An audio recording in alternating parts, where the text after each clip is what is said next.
10 Cloverfield Lane came about when we got this spec script. It was like a Twilight Zone idea. And I think the great stories are great what-if stories. And I think if you said to someone, what if you found yourself trapped in a place and you were told it was really dangerous outside, but then you discovered it was really terrifying inside, what would you do? And that idea I thought was just an incredibly powerful idea, so we began developing that. The movie opens with Michelle, played by Mary Elizabeth Winstead. She gets into a car accident and wakes up in this underground facility of sorts. She is tethered to the wall by a chain and has this sort of horrible makeshift knee brace on and has no idea where she is or how she got there. And so as the movie goes on, it all kind of unfolds and you find out that there's this man there who's keeping her there and saying that it's for her own safety because there has been some sort of attack. There's fallout and she can't leave for years, but she should be thankful because he saved her life. And we are not sure what to think of that, and things spiral out of control from there. The idea was that this movie was such a tense premise. The entire experience was a little bit of an exercise in sort of pulling, you know, the bow back further and further and further and further. In the third act, we were finally letting, you know, the arrow fly because of the reference to Cloverfield, which is a fairly well-known monster movie, an alien story. We didn't want to present a monster movie the way you might expect. And so the fun of this was that for much of the film, the monster that you're dealing with might be someone human in the room with you.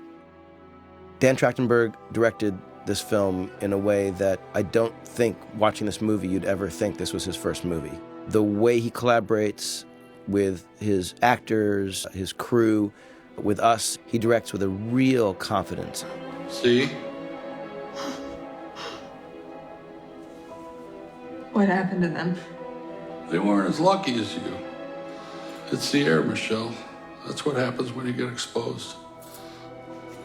I think what was very unique about it was that it was so much in one character's point of view. We are with one character throughout the whole thing. We never get to see what another character sees without her perspective. And I really wanted people to feel what she is feeling.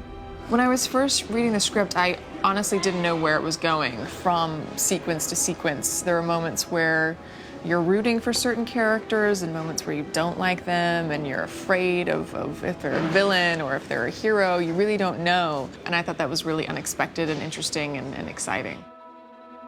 Mary has been incredible to watch, and she's so expressive, and you know, there's so much going on behind her eyes, and she's so physical and fun to watch in these moments. Mary plays this character with an amazing strength, even when she's terrified, even when she is perplexed as to what move to make. And the beauty of that is, I think, along the way, the audience is with her every step. You really see somebody going through this and reacting in a way that a normal person would. In a lot of these type of movies, I think we've seen kind of the cliche movie version of things, and I think Michelle is very level-headed and very human throughout the whole film. The role is very quiet. The character actually doesn't speak that much in the movie, so her performance has to be so subtle, and she has to convey so much with just her body and her face and you know, what's going on inside her head.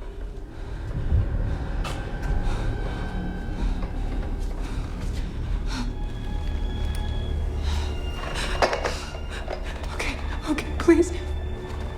Please. Please don't hurt me. Please.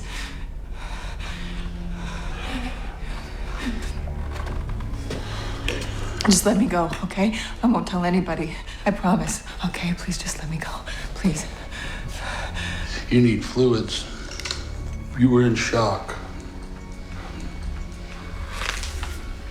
What are you gonna do to me? I'm going to keep you alive.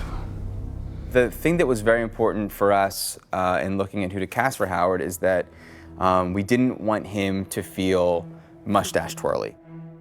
And someone who at first we might not trust and at first we might think is crazy, but as the story progresses, we might think, maybe he's got a point. Maybe we are the crazy ones.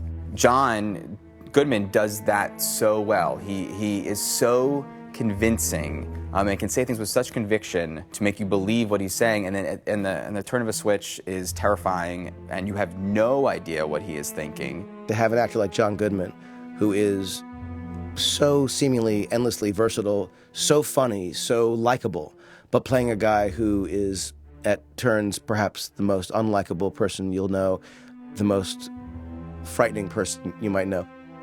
To have John Goodman doing that elevates the role. I've never played a character quite like this before. So close to my actual person. And yeah, so it's interesting. I don't have to do anything. Got a little loose wiring in his head, the character does, so he's overly concerned about being wiped out by forces unknown, and he obsesses with it, and he's a very careful man. We see him initially through Michelle's eyes, and it turns out that he actually ran Michelle off the road for whatever reason. He'd had another girl down here before who was no longer here. You don't know exactly what happened to her, but nothing good. And then it turns out that there are Martians out there. That's what we're calling. That's what I call them. Sorry about that. I didn't mean to scare you. Are you hungry? Emmett was another tough role, and I think that, Michelle and Howard, we had a good sense of who those characters were from pretty early in the process. Emmett was always kind of in flux, and, once we cast John, I feel like he's really become a singular, unique character, and Howard is the alpha in the bunker, so he has to kind of defer a little bit to him, and he's able to do that, not in a broad way at all, but in a way that really makes sense for the movies.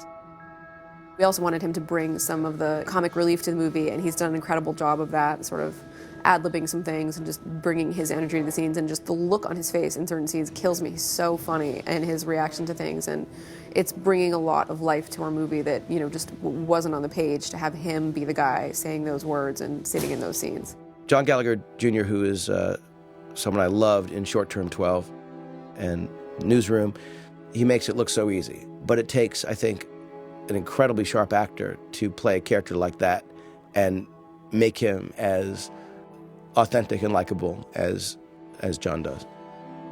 I really just related to the idea of somebody trying their darndest to keep up appearances and kind of keep a little bit of brightness and happiness in the face of kind of uncertainty and tragedy and the unknown of what really is going on. And I think he also feels a sense of wanting to make things easier for Mary's character, Michelle. I think sees that this is a very kind of overwhelming and intense environment, and John's character, Howard, is a very intense and overwhelming personality. And I think Emmett, my character, his role is to kind of disarm and comfort Mary's character to a certain extent. On such a personal kind of movie, really, it's rare that you get to do a project like this where it's really just 3 actors the whole time. If you're gonna get stuck in a bunker with a couple people, then Mary Elizabeth Winstead and John Goodman, Dan Trachtenberg, our director, it's not a bad group, really.